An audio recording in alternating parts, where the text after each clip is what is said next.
Bismillahirrahmanirrahim. Alif lam ra. Kitabun uhkimat ayatuhu summa fussilat min ladun hakimin khabir.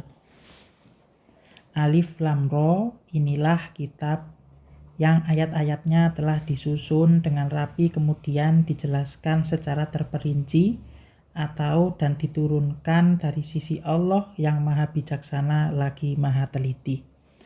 Allah memulai surat ini dengan 3 buah huruf alim, lam, ro. Alif, lam, ro. Seperti pada permulaan surat Yunus yang lalu, dengan maksud yang sama, yaitu menuntut perhatian yang sungguh dari pendengar. Sesudah itu Allah menerangkan bahwa Al-Quran itu adalah sebuah kitab yang ayat-ayatnya tersusun rapi dan padat. Lagi jelas artinya. Karena kerapian dan kepadatan susunan ayat itu tak mungkin dapat ditukar-tukar katanya, baik letaknya atau hurufnya. Di samping itu, ayat-ayatnya dijelaskan secara terperinci menurut masalahnya dan tersebar di dalam surat. Ada ayat yang berhubungan dengan akidah, hukum, akhlak, kisah, dan ada pula yang berhubungan dengan ilmu pengetahuan, seperti proses kejadian manusia. Demikianlah ayat-ayat Al-Quran itu bagaikan bola kristal yang memantulkan bermacam-macam cahaya yang cemerlang dan memiliki nilai keseluruhan yang tinggi. Sesungguhnya Allah dengan keserasian susunan redaksi ayat-ayat dan uraiannya yang terperinci menurut isinya, diturunkan dari sisi Allah yang maha bijaksana lagi mengetahui. Dengan bijaksana Dia turunkan ayat menurut kebutuhan hamba-hambanya, apa yang baik untuk mereka, karena Dia maha mengetahui segala sesuatu. Alla ta'budu illallah innani lakum minhu nadhiru wa basyir. Katakanlah Nabi Muhammad, janganlah kamu menyembah sesuatu kecuali Allah. Sesungguhnya aku adalah pemberi peringatan dan pembawa berita gembira darinya untukmu. Dalam ayat ini Allah menjelaskan bahwa Al-Quran diturunkan dengan susunan dan redaksi ayat-ayat yang rapi dan dengan uraian yang terperinci agar manusia yakin bahwa Al-Quran dari Allah. Berisi petunjuk-petunjuk dan larangannya, terutama larangan menyembah selain Allah. Oleh karena itu, ayat ini dimulai dengan larangan tersebut. Rasulullah SAW hanyalah pembawa peringatan akan siksa Allah kepada mereka yang mempersekutukan Allah dan pembawa kabar gembira tentang pahala bagi mereka yang taat dan tulus ikhlas dalam menyembah Allah. Menyeru manusia menyembah Allah merupakan tugas para rasul sejak zaman dahulu. Firman Allah, wa ma arsalna min qablika mir rasulin illa nuhi ilaihi annahu la ilaha illa ana fa'buduh. Al-Anbiya ayat 25. Dan kami tidak mengutus seorang rasul pun sebelum engkau Nabi Muhammad, melainkan kami wahyukan kepadanya bahwa tidak ada Tuhan yang berhak disembah selain Allah. Maha sembahlah aku, maka sembahlah aku. Wa anistaghfiru rabbakum tsumma tubu ilaihi yumatti'kum mata'an hasanan ila ajalim musamma ila ajalim musamma wa yu'ti kulladzi fadlin fadlah wa in tawallaw fa inni akhafu alaikum adzaba yaumin kabir. Mohonlah ampunan kepada Tuhanmu, kemudian bertobatlah kepadanya. Niscaya Dia akan memberi kesenangan yang baik kepadamu di dunia sampai waktu yang telah ditentukan atau kematian, dan memberikan pahalanya di akhirat kepada setiap orang yang beramal saleh.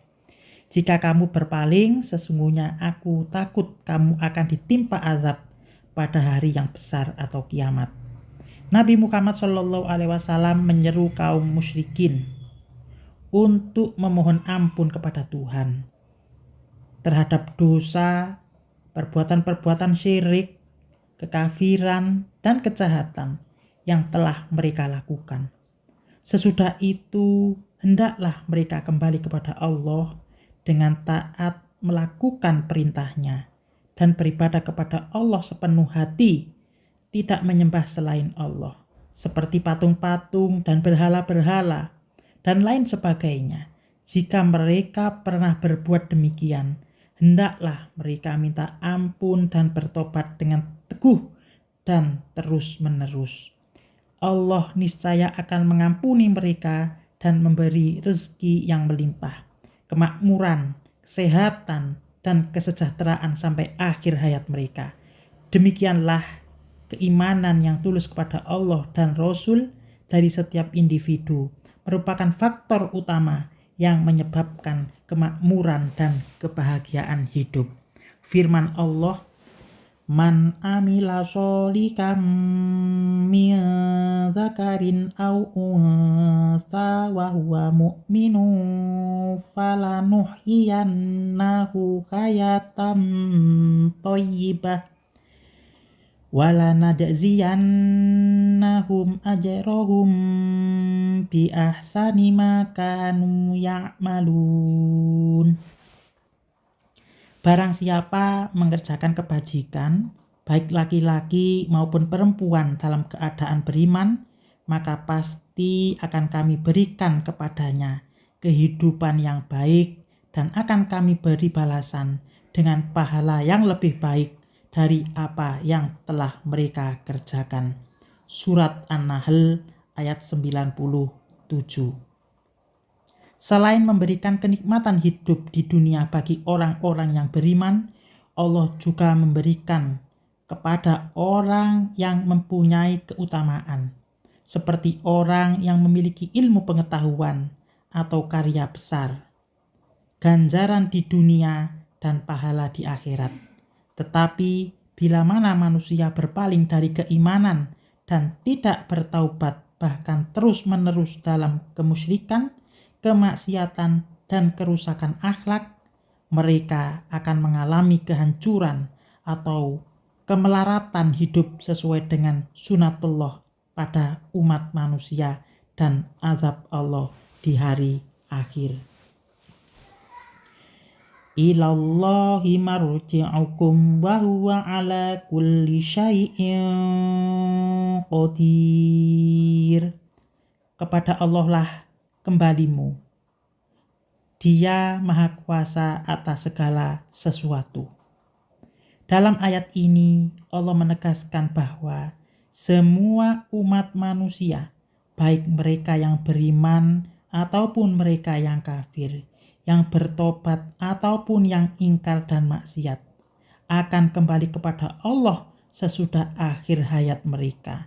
Tak seorang pun yang tertinggal. Di hadapan Allah itulah masing-masing manusia akan dihisab dan memperoleh balasan dengan seadil-adilnya. Maha suci Allah, Maha Kuasa atas segala sesuatu. Dia berikan kebaikan kepada orang yang mencintainya, dan Dia berikan keburukan kepada orang yang menutupi keberadaannya. Ala innahum yasnuna sudurahum liyastakhfu min ala khina yastaghsuna thiyabahum ya'lamu ma yusirruna wa ma yu'linun innahu alimum bidzatis sudur. Ketahuilah bahwa sesungguhnya mereka menutupi apa yang ada dalam dada mereka untuk menyembunyikan diri darinya. Ketahuilah bahwa ketika mereka menyelimuti dirinya dengan kain, Dia mengetahui apa yang mereka sembunyikan dan apa yang mereka nyatakan. Sesungguhnya Dia Maha mengetahui segala isi hati. Dalam ayat ini Allah memperingatkan dan menuntut perhatian manusia untuk mengambil pelajaran dan sifat orang yang menolak kebenaran. Mereka itu tidak mau mendengarkan dakwah dan ajaran agama. Lalu mereka menundukkan kepala untuk menyembunyikan mukanya kepada malu. Wajah mereka tidak kuat menghadapi sinar kebenaran, yakni Al-Quran. Sewaktu dibacakan kepada mereka, tetapi sinar-sinar itu menembus jiwa mereka sehingga mereka menyembunyikan muka mereka dari Rasulullah Shallallahu Alaihi Wasallam. Wa ma min dabbatin fil ardi illa 'alallahi rizquha wa ya'lamu mustaqarraha wa mustawda'aha kullun fi kitabim mubin. Tidak satupun hewan yang bergerak di atas bumi melainkan dijamin rezekinya oleh Allah. Dia mengetahui tempat kediamannya dan tempat penyimpanannya. Semua tertulis dalam kitab yang nyata atau Lauh Mahfudz. Binatang-binatang yang melata, yang hidup di bumi, yang meliputi binatang yang merayap, merangkak ataupun yang berjalan dengan kedua kakinya, semuanya dijamin rezekinya oleh Allah. Binatang-binatang itu diberi naluri dan kemampuan untuk mencari rezekinya sesuai dengan fitrah kejadiannya. Semuanya diatur Allah dengan hikmat dan kebijaksanaannya, sehingga selalu ada keserasian.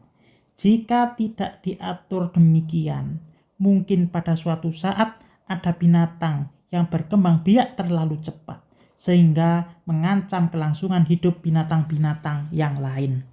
Atau ada yang mati terlalu banyak, sehingga mengganggu keseimbangan lingkungan. Jika ada sebagian binatang memangsa binatang lainnya, hal itu adalah dalam rangka keseimbangan alam, sehingga kehidupan yang harmonis selalu dapat dipertahankan. Allah mengetahui tempat berdiam binatang-binatang itu dan tempat persembunyiannya. Bahkan ketika masih berada dalam perut induknya, pada kedua tempat itu Allah senantiasa menjamin rezekinya, dan semua itu telah tercatat dan diatur serapi-rapinya di Lauh Mahfudz yang berisi semua perencanaan dan pelaksanaan dari seluruh ciptaan Allah secara menyeluruh dan sempurna. Wa huwallazi khalaqas samawati wal arda fi sittati ayyamin wa kana arsyuhu 'alal ma'i liyabluwakum ayyukum ahsanu amala. Wala in qulta innakum mab'utsuna min ba'dil mauti layaqulanna alladzina kafaru in hadza illa sihrum mubin. Dialah yang telah menciptakan langit dan bumi dalam 6 masa, serta sebelum itu arsy-Nya di atas air, atau penciptaan itu dilakukan untuk menguji kamu.